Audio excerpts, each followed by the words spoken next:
دي الحلقة الرابعة من سلسلة غامبل وبس، والحلقة الرابعة بعنوان شيء. بتبدأ الحلقة وبنشوف نيكول وهي بتحارب مع الأكل، والجدة جوجو بترن على داروين وبتقول له أنا جاي عندكم النهاردة يالا وعرف أمك الغبية دي. ونيكول بتقول استغفر الله العظيم، وبتقول لريتشارد اوعى تنسى الشيء اللي احنا اتكلمنا عليه امبارح. وريتشارد بيقول لها ما تخافيش ما تخافيش. هو ايه الشيء ده؟ ونيكول بتتعصب وبتقول له انت نسيت الشيء اللي احنا اتكلمنا عليه امبارح. وريتشارد بيقول نسيت يا ستي؟ طبعا عارفه.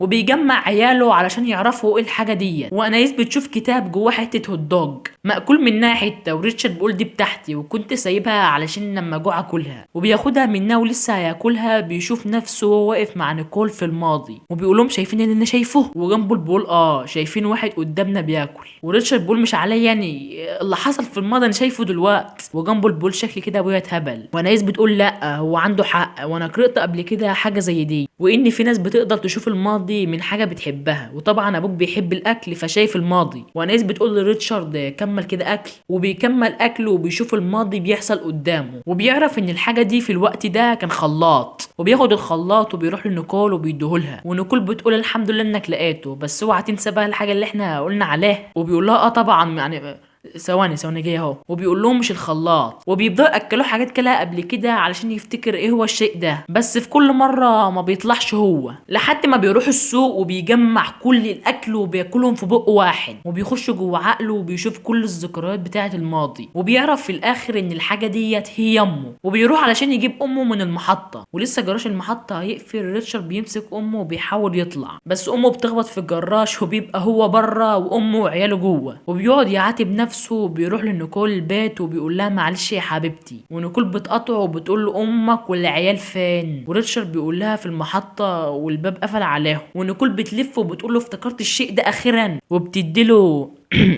وبيفتكر الماضي لما كانت نيكول بتقول له على طول العشاء مع امك بيكون وحش. وريتشارد بيقول لها طب ايه رايك لو ابعد الاطفال وامي وناكل انا وانت بس؟ ونيكول بتقول له هو ده الشيء اللي انا عاوزاه. وبنرجع للحاضر وبتبقى مظبطه له قعده رومانسيه، ولسه ريتشارد هياكل تليفونه بيرن وعياله بيقولوا له الحقنا يابا. وريتشارد بيقفل المكالمه وبيقول لهم انا نفسكم انتوا كمان الواحد ما اكلش حاجه من الصبح. وبس كده، اشتراكك ولايكك عشان تشوف الفيديوهات الجديده، وسلام.